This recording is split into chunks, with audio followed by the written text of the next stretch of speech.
اعوذ باللہ من الشیطان الرجیم بسم اللہ الرحمن الرحیم السلام علیکم students. I'm your teacher Salim Yusuf, and it is my fourth lecture for the students of BS English second semester. In this lecture we shall continue studying Alexander Pope.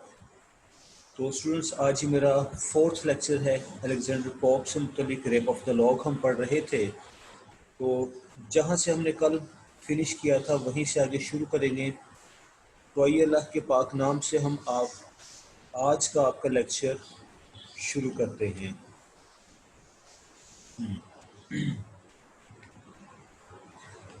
کل کے لیکچر میں میں نے یہاں تک پڑھایا تھا fair ones feel such maladies as these when each new night dress gives a new disease. بات ہو رہی تھی ان کی افیکٹیشن کے دکھاوے کی بناوٹ کی، اور شاعر نے لکھا تھا کہ جب بھی کسی خاتون کا کوئی نیا نائٹ ڈریس سل کر آتا تھا تو وہ بیمار ہونے کا بہانہ کرتی تھی، اس طرح سے اپنے لورز کو، اپنے فرینڈس کو اپنے گھر دعوت دیتی تھی، بلاتی تھی دکھاوا کرنے کے لیے. نیکسٹ پڑھیں جی. A constant vapour over the palace flies. اب اس سٹینزا کی سیٹنگ کیا ہے کہ جو گنوم ہے وہ سپلین کے کیو میں ہے، جس سے متعلق ہم نے کل پڑھا تھا کہ وہ انڈر ورلڈ، دنیا زمین کی سطح کے نیچے کہیں دور گہرائیوں میں ہے. اس کیو کا منظر پھر سے بیان ہو رہا ہے. شاعر لکھتا ہے کہ constant vapour over the palace flies strange phantoms rising as the mist arise. There was vapour. Vapour جیسے صبح ارلی ان دا مارننگ بخارات اٹھتے ہیں، دھند اٹھتی ہے، اس طرح ویپرز تھے وہاں پر. اینڈ دا مسٹ ارائز، اور دھند اٹھتی تھی. مختصر یہ کہ اس کیو میں، اس غار میں ہر طرف سے دھواں اٹھ رہا تھا. ڈریڈفل ایز ہرمٹس ڈریمز ان ہانٹڈ شیڈس. اور اس دھویں سے کچھ فینٹمز، کچھ شکلیں بنتی تھیں. اس دھویں میں کچھ شکلیں، کچھ خاکے بنتے تھے. اور وہ خاکے کیسے تھے، وہ فینٹمز کیسے تھے؟ فینٹمز ڈریڈفل، وہ خوفناک تھے. ایز ہرمٹس ڈریمز، جیسے کسی ہرمٹ کا خواب ہوتا ہے. ان ہانٹڈ شیڈ، خوفناک جگہ سے متعلق جیسے کسی ہرمٹ، کسی درویش کے خواب ہوتے ہیں. اور برائٹ ایز ویئنس آف ایکسپائرنگ میلز، یا پھر کسی مرتی ہوئی، آخری سانسیں بھرتی ہوئی بڑی عمر کی خاتون کا کوئی خواب ہوتا ہے، بڑا رنگین، بڑا روشن. No glaring fiends. Fiends means devils. اس نے مزید ویپرز سے بنی ہوئی، دھوئیں سے بنی ہوئی شکلوں میں کیا دیکھا؟ گلیئرنگ فنٹس، ڈیولز دیکھے اس نے. And snakes on rolling spires. Snakes سانپ دیکھے، اسپائرس گول ٹاورز پر، گنبدوں سے لپٹے ہوئے. پیل اسپیکٹرز گیپنگ ٹامز. پیل اسپیکٹرز زرد پڑے ہوئے چہرے نظر آئے وہاں پر. گیپنگ ٹامز کھلی ہوئی قبریں. گیپنگ ٹامز مطلب کھلی ہوئی قبریں جن کا منہ کھلا ہوا ہو.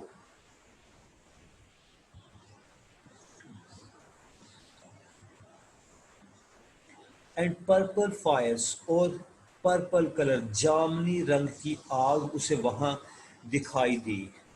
نو لیکس آف لیکوڈ گولڈ. ایک طرف لیکوڈ گولڈ، پگھلے ہوئے سونے کی ندیاں بہہ رہی تھی. ایلیسین سینز، ایک طرف جنت کے مناظر نظر آ رہے تھے. And crystal dooms and angels in machines. ایک طرف کرسٹل سے بنے ہوئے گنبد مینار تھے، اور ایک طرف فرشتے اپنی اپنی میشینز میں سوار، اپنے اپنے کاموں میں مصروف نظر آ رہے تھے. تو یہ فینٹمز تھے، یہ خاکے تھے جو کہ نظر آئے اسے اس سپلین کے غار میں. یہ جو 8 یا 10 لائنز کا سٹینزا میں نے پڑھا، میرے خیال میں اس کی وضاحت کی کوئی بہت ضرورت نہیں ہے، ایزی تھا. نیکسٹ پڑھتے ہیں. unnumbered throngs on every side are seen. throng crowd ہجوم. اسی سچویشن کو جاری رکھتے ہوئے گنوم نے کہا کہ وہاں پر ان نمبرڈ تھرونگس تھے، لاتعداد ہجوم تھے. کس کے؟ خاکوں کے، دھوئیں میں بننے والی تصاویر کے. Are seen of bodies change to various forms by spleen, اور وہ مختلف شکلیں تھیں، صورتیں تھیں یا انسانی جسم کو، وجود کو اسپلین نے مختلف شکل و صورت میں ڈھال دیا تھا، اور یہ سارا امیج ہے، ہیلوسینیشن ہے۔ ہیلوسینیشن مطلب وہم، ذہن میں بننے والی ایک خوفناک تصویر۔ Here living teapots stand, اور ان تصاویر میں، ان خاکوں میں اس کو کیا نظر آیا؟ زندہ ٹی پوٹس۔ یہ جو ٹی پوٹس ہیں ان میں سے زیادہ تر تصاویر جو کہ اب ہم اس اسٹینزا میں پڑھیں گے وہ خواتین کی ہیں۔ امیجن کیا گیا، تصور کیا گیا کہ اس اسپلین کے غار میں جو دھواں اٹھ رہا تھا، اس ویپور میں، اس دھوئیں میں جو تصاویر بن رہی تھی وہ خواتین کی، عورتوں کی شکلیں یا ان کے وجود کی تصویر بن رہی تھی۔ کسی خاتون کو ٹی پوٹ کی صورت میں دکھایا گیا ہے۔ ون آرم ہیلڈ آؤٹ ون بیتھ، اس طرح سے کہ ایک ہاتھ اس نے اپنی ربز، اپنی پسلیوں پر ٹکا رکھا ہے، دوسرا ہاتھ سینے کے برابر لا کر آگے کو جھکایا ہوا اس طرح سے ٹی پوٹ کی ایک شکل بن جاتی ہے۔ ٹی پوٹ جس کو ہم چائے کی کیتلی یا چینک کہتے ہیں۔ دا handle this and that the support, اور جو ہاتھوں کا ذکر ہوا تھا کہ ایک ہاتھ اس نے اپنی ربز پر، پسلیوں پر ٹکا رکھا ہے، ایک سینے کے لیول پر برابر کر کے آگے کی طرف جھکایا ہوا ہے، ایک ہاتھ جو کہ ربز پر ہے اس کے ہینڈل کی علامت ہے، دوسرا ہاتھ اس کے سپاؤٹ کی علامت ہے جس میں سے چائے باہر ڈیلی جاتی ہے۔ اب پپکن دیر، پپکن مینز اے ویزل، ایک برتن، چینی مٹی سے بنا ہوا ویزل، برتن، لائک ہومرس ٹریپوڈ واکس، جیسے کہ ہومر کی نظم میں ذکر کیا گیا 3 ٹانگوں والا ٹیبل تھا۔ ٹریپوڈ، 3 لیگڈ اسٹول، 3 ٹانگوں والا اسٹول۔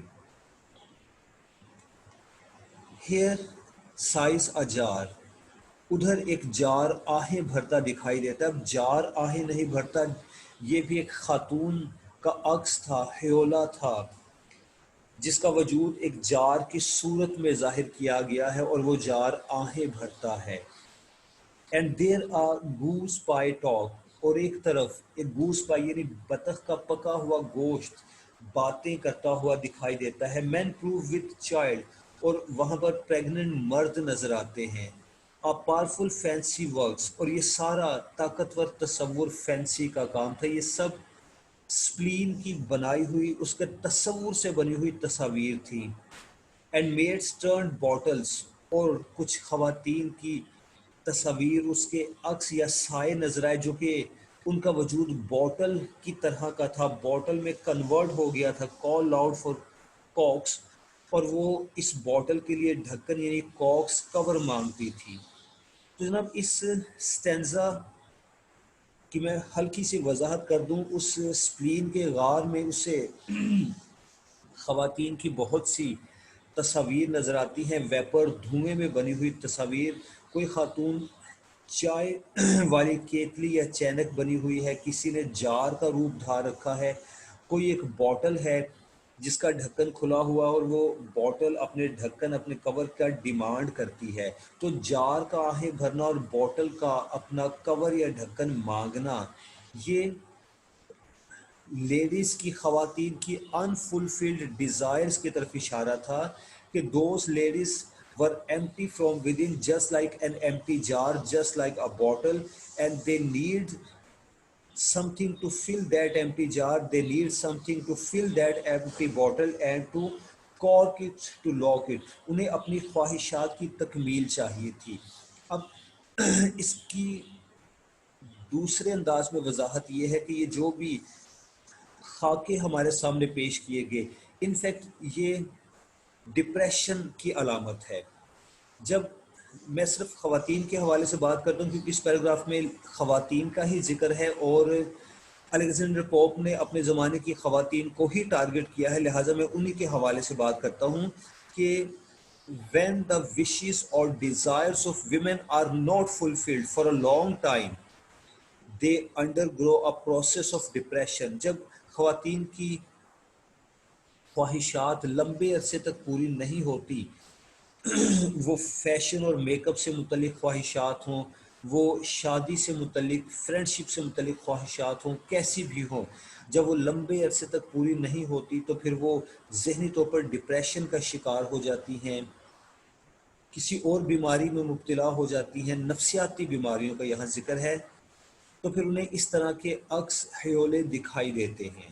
تو انڈائریکٹلی الیگزینڈر پوپ نے اپنے زمانے کی خواتین کی افیکٹیشن بناوٹ دکھاوے پر ایک بار پھر سے طنز کیا ہے کہ جب وہ جوان ہوتی تھیں، جب وہ خوبصورت ہوتی تھیں تو ان کے ناز نخرے آسمانوں سے باتیں کرتے تھے، ہر آنے والے لور کو وہ ریجیکٹ کر دیا کرتی تھی، بہت بڑے بڑے اونچے خواب تھے ان کے، اور جب عمر گزر جاتی تھی، جب جوانی اور خوبصورتی ڈھل جاتی تھی تو پھر ان میں سے اکثر ڈپریشن کا شکار ہو جایا کرتی تھی، نفسیاتی مرض میں، ذہنی عارضے میں مبتلا ہو جایا کرتی تھی، اور ایسے نفسیاتی ذہنی مریضوں کو اسی طرح کے حیولے، اسی طرح کے عکس یا تصاویر دکھائی دیتی ہیں۔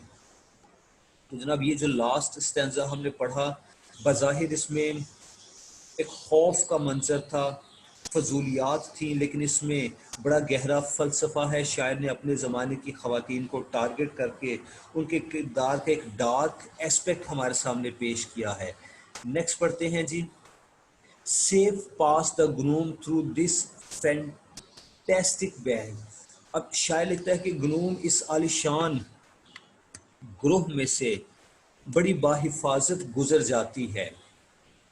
A branch of healing spleen wort in his hand، کہ اس کے ہاتھ، کیونکہ اس کے ہاتھ میں ایک سپلین وورتھ درخت کی شاخ ہے۔ یہ ایک کانسیپٹ ہے، مائتھولوجیکل کانسیپٹ ہے، حقیقت سے پرے ہے کہ سپلین وورتھ ایک درخت کی شاخ ہے جو کہ سپلین کی بیماری، غصے کی بیماری سے یا پھر نفسیاتی بیماریوں سے نجات دلایا کرتی ہے۔ تو اس گنوم کے ہاتھ میں چونکہ یہ سپلین ورتھ تھی تو وہ باحفاظت ان فینٹمز میں سے، ان حیولوں، سایوں اور صورتوں میں سے باحفاظت گزر گئی، کسی نے اس کو کچھ نہ کہا۔ دین does address the part، پھر اس نے سپلین کو مخاطب کیا اس طرح سے۔ آگے دیکھیے گا کہ اس کی ایک سپیچ ہے، یہ انورٹڈ کاماز میں، اور ہم نے پیراڈائز لاسٹ بک 1 میں سیٹن کی سپیچز کو پڑھا تھا۔ سپیچز ایپک پوئٹری کے انگریڈینٹس میں سے ایک ہے، تو یہ چونکہ موک ایپک ہے تو اس میں بھی سپیچز ہیں، لیکن ان سپیچز کا عنوان، ان کا ٹاپک یا ان کا سبجیکٹ مزاحیہ ہے، گھٹیا ادنا قسم کا ہے، لیکن وہ سپیچز ہیں کیونکہ ایپک پوئم کی ٹریڈیشنز کو فالو کرنا ہے۔ تو اب اگر ہم ایک سپیچ پڑھ رہے ہیں تو یہ ایپک پوئم کی ایک ٹریڈیشن کو فالو کیا جا رہا ہے آن اے مینیچر اسکیل۔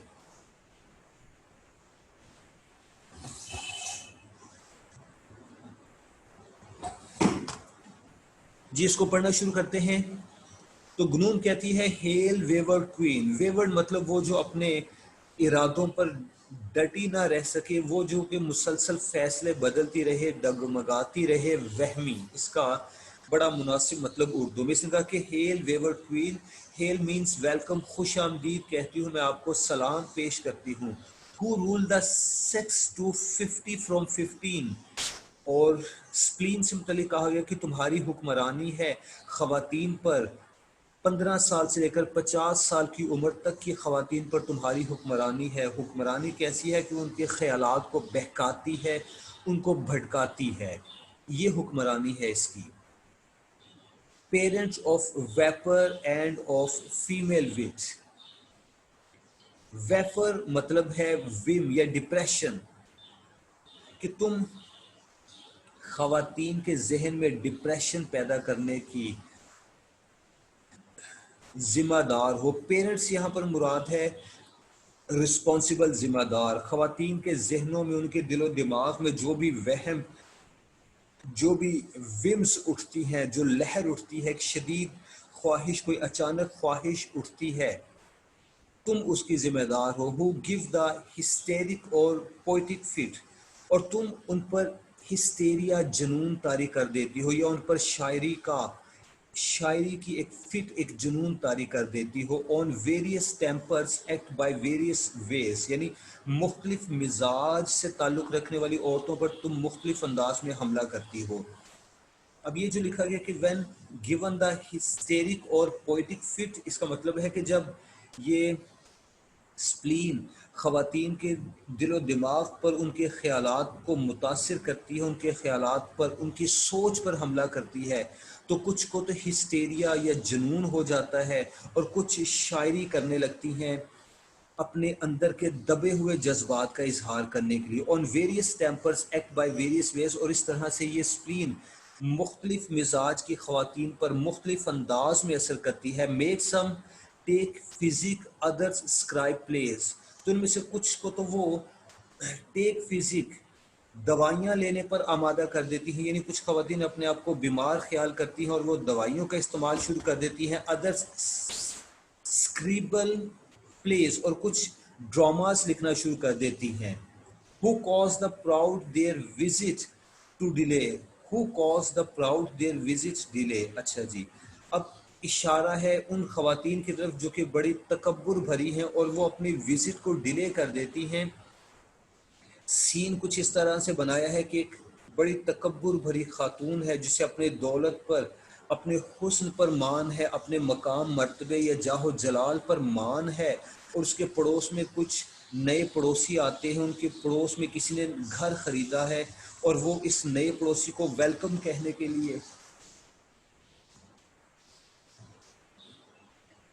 خوش آمدید کہنے کے لیے نہیں جاتی، اپنی وزٹ کو ڈیلے کر دیتی ہے، یہ سوچ کر کہ میں کیوں جاؤں، میرا مرتبہ مقام اعلیٰ ہے، وہ خود کیوں نہ آئیں. تو اس کی یہ سوچ، اس کا یہ تکبر اس کا اپنا نہیں، سپلین اسے افیکٹ کرتی ہے، شاعر نے یہ کہنا چاہا. تو سپلین کا تو یہاں پر ایک بہانہ ہے. شاعر حقیقت میں ان لائنز میں ایک بار پھر سے اپنے زمانے کی ایلیٹ کلاس کی خواتین کو ٹارگٹ کرتا ہے اور ان کے سائیکک پرابلمز کو بیان کرتا ہے ہمارے سامنے کہ وہ کس طرح کی حرکات کرتی تھی اپنی جوانی میں، اور پھر اس بنا پر وہ سائیکک پرابلمز کا شکار ہو جایا کرتی تھی. کوئی شاعری کرنے لگتی تھی، کوئی ڈرامہ لکھنے لگتی تھی، کوئی اپنے آپ کو بیمار تصور کر کے دوائیاں لینے لگتی تھی، کسی کو ہسٹیریا ہو جاتا تھا وغیرہ وغیرہ. Who caused the proud their visits to delay and sent the godly in a pet to pray. godly مطلب اللہ والے، نیک، نیک پرہیزگار.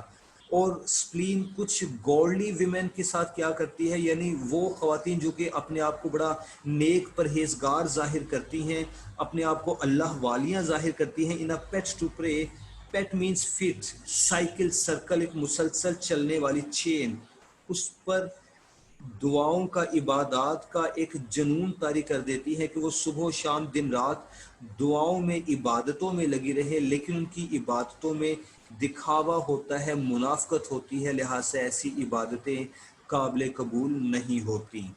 And if there is، تو جناب یہ 6 سے 8 لائنز جو کہ اب تک ہم نے پڑھی، اس میں گنوم نے سپلین کو مخاطب کیا ہے اور اس کی مختلف کوالٹیز کے ساتھ اس کو مخاطب کیا ہے. مثلا اس کو کہا کہ میں خوش آمدید کہتی ہوں اس سپلین کو جو کہ خواتین کو ہسٹیریا میں مبتلا کر دیتی ہے، ان کو شاعری کرنے پر آمادہ کر دیتی ہیں، ان کو فزکس دوائیاں لینے پر آمادہ کر دیتی ہیں، کچھ کو اسکریبل پلیس ڈرامیٹس بنا دیتی ہیں، اور پراؤڈ خواتین کو اپنے نیو نیبرز کی وزٹ سے روک دیتی ہیں وغیرہ وغیرہ. یہ ساری اس کی صلاحیتیں ہیں، اور ان ساری صلاحیتوں کا نام لے کر، ذکر کر کے یا ان کا واسطہ دے کر یہ گنوم اس سپلین کو پکارتی ہے.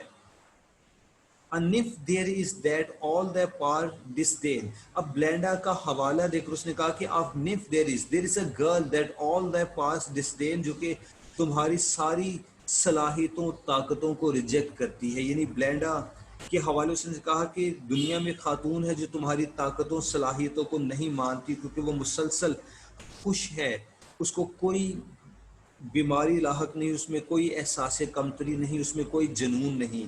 And thousands more in equal mirth maintains، اور وہ اپنے ساتھ ہزاروں لوگوں کو اپنی خوشی میں شامل کرتی ہے، وہ خود بھی خوش ہے، اس کو دیکھ کر لوگ بھی خوش ہوتے ہیں.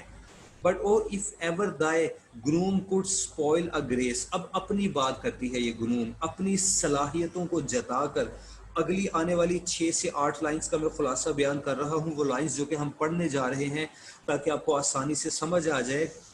اپنی صلاحیتیں جتا کر وہ اس سے کہتی ہے کہ اگر تم مجھ پہ ٹرسٹ کرتی ہے، اگر تمہارا خیال ہے کہ میں بھی بگاڑ انتشار پیدا کرنے میں ماہر ہوں تو ہیلپ می، میری مدد کرو، میں تمہاری مدد کے ساتھ اس لڑکی بلینڈا کو ڈسٹرب کرنا چاہتی ہوں۔ یہ اگلی لائنز کا خلاصہ ہوگا۔ لہٰذا نے کہا کہ but oh if there thy gnome could spoil a grace، کہ اگر تمہاری یہ گنوم لڑکیوں کی گریس کو، ان کے میک اپ کو خراب کر سکتی ہے۔ یہاں پر گریس سے مراد ان کی شان و شوکت، ان کی پرسنالٹی، ان کا کیریکٹر بھی لیا جا سکتا ہے۔ اور raise a pimple on a beauties face, یا پھر میں ایک خوبصورت چہرے پر پمپل، پھنسیاں نمودار کر سکتی ہوں۔ لائک سٹرن واٹرز میٹرنس چیکس ان فلیم، بالکل ایسے جیسے کہ سٹرن واٹر یعنی لیمبو کا سرکہ، نیمبو کا پانی، میٹرنس بڑی عمر کی خواتین، عورتیں اپنے چہرے پر لگاتی ہیں تاکہ ان کے چہرے پر پھر سے جوانی جیسی چمک اور سرخی نمودار ہو جائے۔ اس کے کمنٹری میں لکھ رکھا تھا کہ اس زمانے میں بڑی عمر کی خواتین، بڑی عمر کی عورتیں لیمن واٹر، نیمبو کا رس اور کوئی شراب، برینڈی جس کا نام ہے، اسے مکس کر کے اپنے چہرے پر لگایا کرتی تھی، جس سے ان کے چہرے پر، رخساروں پر سرخی نمایاں ہو جاتی تھی اور وہ اس طرح سے اپنے آپ کو اپنی عمر سے کہیں چھوٹا ظاہر کیا کرتی تھی۔ کہتے ہیں کہ جس طرح سے وہ خواتین سٹرن واٹر استعمال کرتی ہیں، میں ان خواتین کے چہرے پر پمپلز نمایاں کر سکتی ہوں، عیاں کر سکتا ہوں۔ اور change complexions at a losing game, یا پھر جب کوئی خاتون کوئی کھیل ہار رہی ہوتی ہے، جیسے بلینڈا تاش کے پتوں کی گیم، اومبر کی گیم ہار رہی تھی، تو میں ہارنے والی خواتین کے چہرے کے رنگ بدل سکتی ہوں، ان کے چہرے پر پریشانی نمایاں کر سکتی ہوں۔ If ever with airy horns I planted heads، اور میں مردوں کے سر پر تخیلاتی تصوراتی سینگ اگا سکتی ہوں۔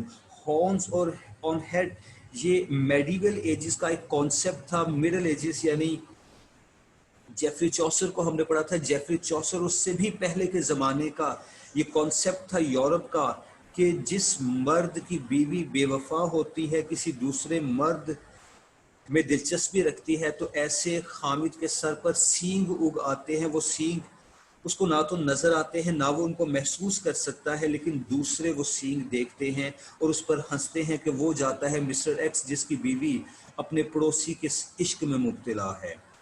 تو کہا گیا کہ میں وہ ہوں جو کہ مردوں کے سر پر تصوراتی سینگ اگا سکتی ہوں۔ اور ریمپلڈ پیٹیکوٹس، پیٹیکوٹ لباس، یا پھر میں ان کے لباس کا، دوپٹے کا کوئی کونا خراب کر دیتی ہوں، مسخ کر دیتی ہوں۔ اور ٹمبلڈ بیڈز، یا پھر ان کے بستر کی بیڈ شیٹس کو، چادروں کو خراب کر دیتی ہوں، یہ ظاہر کرنے کے لیے کہ ان کے لورز ان کے ساتھ مل کر گئے ہیں ان کے خامد کی غیر موجودگی میں۔ اور cause suspicion when no soul was rued، اور اس طرح سے میں شک پیدا کرتی ہوں حالانکہ ان کے بیڈ روم میں کوئی ذی روح، کوئی انسان نہیں گزرا تھا۔ ان کے لباس پر پڑنے والی شکن سے میں صرف شک پیدا کرتی ہوں کہ شاید ان کے لورز ان سے کھیل کر گئے ہیں۔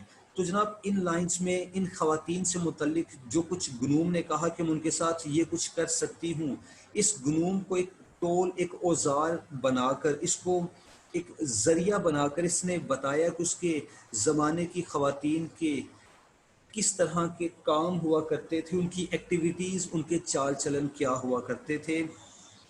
اگر ہارنز کا ذکر ہوا تو پھر یہ حقیقت کی بات ہے کہ وہ خواتین جو کہ شادی شدہ تھیں، وہ اپنے خامد کی موجودگی میں بھی، اپنے خامد کے ہوتے ہوئے بھی دوسرے مردوں سے تعلقات رکھتی تھی۔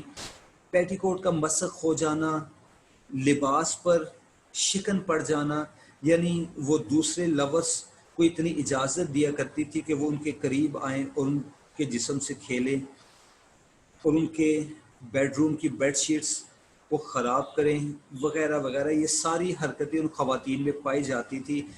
اور یہ شخص الیگزینڈر پوپ اعلیٰ خاندان کی ایلیٹ کلاس کی خواتین کی گندگیوں کو، برائیوں کو کھول کھول کر بیان کرتا ہے اس گنون کے الفاظ کے ذریعے سے۔ اور discompose the headdress of a prude مطلب pious lady PIOUS pious lady یا پھر کسی نیک پرہیزگار خاتون کے ہیڈ ڈریس کو بھی میں خراب کرنے کی صلاحیت رکھتی ہوں، یہ شک پیدا کرنے کے لیے کہ بظاہر یہ بڑی نیک پرہیزگار ہے، ہر وقت سر ڈھانپ کر رکھتی ہے، لیکن دیکھو اس کے سر کا دوپٹہ ہٹا ہوا ہے، اس کے بال بکھرے ہوئے ہیں، لگتا ہے ابھی ابھی اس کا لور، اس کا محبوب آیا تھا، اس کے ساتھ چھیڑ چھاڑ کر کے گیا ہے۔ اور ever to costive lapdogs gave disease, یا پھر میں ان کے لیپ ڈاگس کو کسی ایسی بیماری میں مبتلا کر دیتی ہوں which not the tears of brightest eyes could ease، کہ خوبصورت ترین آنکھوں سے بہنے والے آنسو بھی ان بیماریوں کو صحیح نہیں کر پاتے۔ ہیئر می، تو پھر میری بات سنو۔ اب گنون نے کیا کہا؟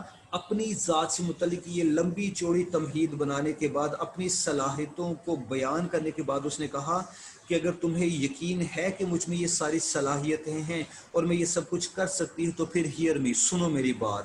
اینڈ ٹچ بلینڈا ود شیگرین، اور بلینڈا کو غصے کا ایک ٹچ دو، اس کو غصہ دلاؤ، اس میں غصہ ابھارو۔ That single act gives half the world the spleen، اگر تم ایسا کر دو تو آدھی دنیا ڈسٹرب ہو جائے گی، آدھی دنیا غصے میں آ جائے گی۔ جب اس کو غصہ آئے گا تو اس کے چاہنے والے بھی غصے میں آئیں گے، اس کے چاہنے والے ڈسٹرب ہوں گے۔ تو جناب یہ اتنی لمبی چوڑی تمہید، اتنا لمبا چوڑا بیان، یہ سارا ڈائلاگ جو کہ انورٹڈ کاماز میں تھا، جو کہ سپیچ تھی، گنوم کی سپیچ، اس گنوم کی سپیچ کے ذریعے سے الیگزینڈر پوپ نے اپنے زمانے کی خواتین کی کرپشن کو کھول کھول کر بیان کیا ہے۔ اوکے، اب آگے دیکھتے ہیں کہ اس کو کیا جواب ملتا ہے۔ دا گوڈیس ود a discontented air، ڈسکونٹینٹ یعنی مطمئن نہ ہونا، یہ گوڈیس یوں ظاہر کرتی ہے، اس کے چہرے کے تاثرات، اس کی باڈی موومنٹ، اس کے فیس ایکسپریشنز ایسے ہیں گویا کہ وہ مطمئن نہیں ہے اپنے ماحول سے، اپنے ارد گرد سے، اپنے حالات سے، ڈسکونٹینٹڈ ہے، غیر مطمئن ہے، بڑی اکتائی ہوئی ہے۔ اس انداز میں سیمز ٹو ریجیکٹ ہم، ایسے دکھتا تھا کہ وہ اس گنون کی ساری ریکویسٹ کو ریجیکٹ کر دے گی، دو شی گرینٹس ہز پریئر، لیکن وہ اس کی ریکویسٹ کو مان لیتی ہے۔ تو اس طرح سے اس گنون کی یہ لمبی چوڑی تقریر اس کے کام آئی اور اس کی ریکویسٹ کو مان لیا گیا۔ A wondrous bag with both her hands، a wondrous bag with both her hands she binds، اور ایک عالیشان قسم کا بیگ وہ اپنے ہاتھوں سے باندھتی ہے، گٹھری باندھتی ہے، like that where one Ulysses held the winds، اور یہ بیگ ویسا ہی تھا، وہی تھا جس میں الیسس اپنے سفر کے دوران بری ہواؤں کو، طوفانوں کو باندھ لیا کرتا تھا۔ الیسس کا ذکر آپ 4th سیمسٹر میں پڑھیں گے۔ اوڈیشیس کا ذکر آپ نے پڑھا تھا، ہومر کی ایک نظم اوڈیشیس کا ذکر آپ نے پڑھا تھا جب ہم پیراڈائز لاسٹ پڑھا کرتے تھے۔ تو یہ اس ایپک پوئم کی طرف اشارہ ہے۔ ابھی ہم اس کی کہانی یا اس کی تفصیل میں نہیں جا رہے کیونکہ ہمارا ٹاپک نہیں ہے، بس مختصر بات یہ کہ الیسس ایک مائتھولوجیکل ریفرنس ہے، ایک مائتھولوجیکل کیریکٹر ہے، گریک مائتھولوجی کا ایک کردار ہے، اور اس میں یو سائلنٹ لے گا، یولیسس نہیں پڑھنا، اس کو ای کی آواز بنتی ہے الیسس۔ ہیل دا ونڈس، کہ یہ الیسس طوفانوں کو، نقصان دینے والی ہواؤں کو اپنے قبضے میں، اپنے بیگ میں رکھتا تھا جب وہ سمندر کے سفر پر روانہ ہوا کرتا تھا۔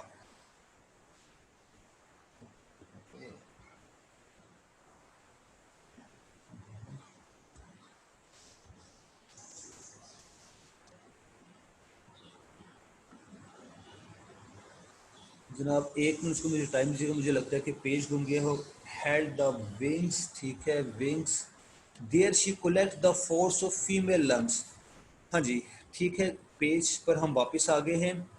اب بات ہو رہی تھی کہ وہ جو سپلین ہے وہ ایک بیگ باندھ کر دیتی ہے اس کو، اس بیگ میں اس نے کیا تحفے باندھ کر دیے، وہ تحفے جو کہ بلینڈا کی نظر کیے جائیں گے اور پھر بلینڈا ریئیکشن کرے گی۔ ان میں شامل ہے جی there she collects the force of female lungs, خواتین کے پھیپھڑوں کی طاقت، یعنی ان کا چیخنا چلانا، رونا دھونا اس میں شامل ہے۔ سائز ان کی آہیں، سوبز، سسکی اینڈ پیشنز، ان کے غصے بھرے جذبات اس بیگ میں بند ہے۔ And the war of tongue, اور ان کی زبان درازی، وار آف ٹنگز یعنی غصے میں آ کر بولنا، گالیاں دینا، اور جو زبان پر آئے وہ بک دینا، یہ وار آف ٹنگز ہیں، وہ اس بیگ میں پیک کر دی گئی تھی۔ یعنی جب یہ بیگ بلینڈا کے سر پر انڈیلا جائے گا تو پھر وہ روئے گی، چلائے گی، اپنے غصے کا اظہار کرے گی، گالیاں بھی دے گی، سب کچھ کرے گی۔ یہ سپلین کی کیپیسٹی ہے جی، سپلین یہ سب کچھ اس سے کروائے گی۔ وائل نیکسٹ شی فلس، وائل مینس بوٹل، اس کے بعد وہ ایک بوٹل بھرتی ہے وتھ فینٹنگ فیئرس، جس میں خوف، خدشات ہیں، سافٹ سوروز، دکھ، غم ہیں، میلٹنگ گریفس، پگھلتے ہوئے دکھ ہیں، اینڈ فلوئنگ ٹیئرز، اور بہتے ہوئے آنسو ہیں، یعنی خوف سے بہنے والے آنسو بھی اس میں شامل ہیں۔ اوپر غصے کا ذکر ہوا تھا۔ دا گنوم ریجوائسنگ بیئرس ہر گفٹس اوے، اور یہ گنوم بڑی خوشی کے ساتھ اپنے یہ تحفے قبول کرتی ہے، یہ بیگ وصول کرتی ہے۔ اسپریڈس ہز بلیک ونگس، اپنے سیاہ پر بکھیرتی ہے۔ And slowly mounts the day, اور آہستہ آہستہ دن کی روشنی کی طرف بڑھتی ہے۔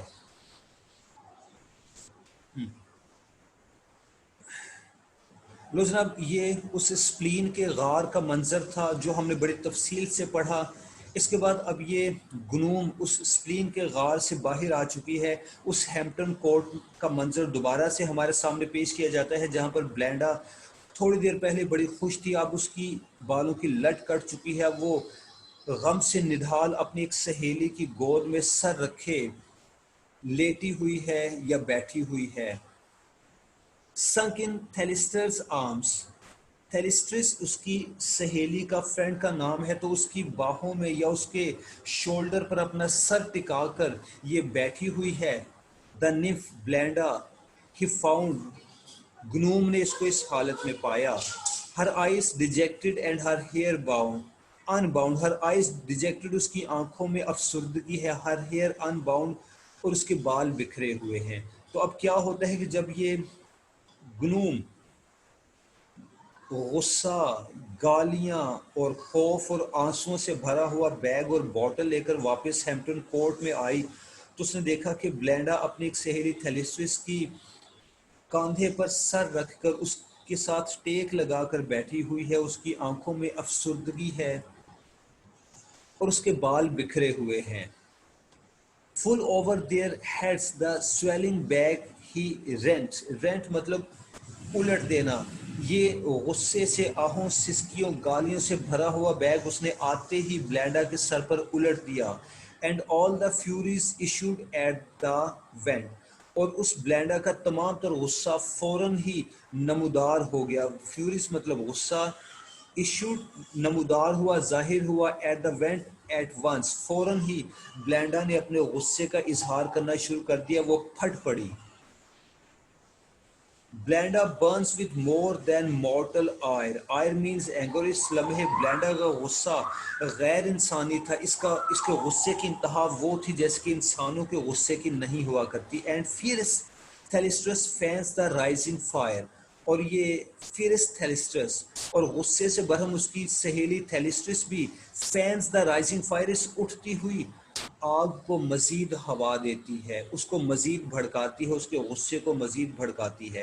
اب یہاں پر اس خاتون تھیلسٹرس کی ہپوکریسی، اس کی منافقت کو ہمارے سامنے پیش کیا جا رہا ہے کہ کہنے کو تو یہ بلینڈا کی دوست ہے، لیکن بجائے اس کے کہ وہ اپنی دوست کی دھارس بندھائے، اس کو دلاسا دے، وہ اپنی دوست کے غصے کو اور ہوا دیتی ہے، اس کو لڑائی پر اور بھڑکاتی ہے، آمادہ کرتی ہے، اور یوں اس کی حالت کا تماشا دیکھتی ہے۔ اب وہ کیا کہتی ہے وہ ہم انشاءاللہ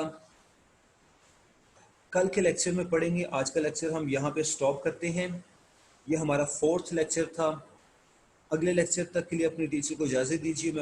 میں کوشش کروں گا کہ اگلے 2 لیکچرز میں، لیکچر نمبر 5 اور 6 میں اس کو وائنڈ اپ کر دوں، کیونکہ یہ نظم ابھی کافی لانگ ہے، اور اگر میں اسی طرح سے پڑھاتا چلا جاؤں، ہر لیکچر میں راؤنڈ اباؤٹ 70-80 لائنس میں پڑھ رہا ہوں آپ کے لیے، اگر اسی ترتیب سے میں پڑھاتا چلا گیا تو مجھے پورے 10 لیکچر چاہیے اس کو فنش کرنے کے لیے، اور وہ میرے پاس ٹوٹل 10 لیکچرز کی لمٹ ہے۔ لہٰذا میں آپ کی اس نظم کو یہاں پہ سٹاپ کر رہا ہوں۔ اگلے 2 لیکچرز میں اس کے امپورٹنٹ پیراگرافز پڑھا کر، اس کا خلاصہ بتا کر میں اس کو وائنڈ اپ کر دوں گا، اور پھر اس کے بعد ہم پیراڈائز لاسٹ بک 9 کو ٹچ کریں گے جی۔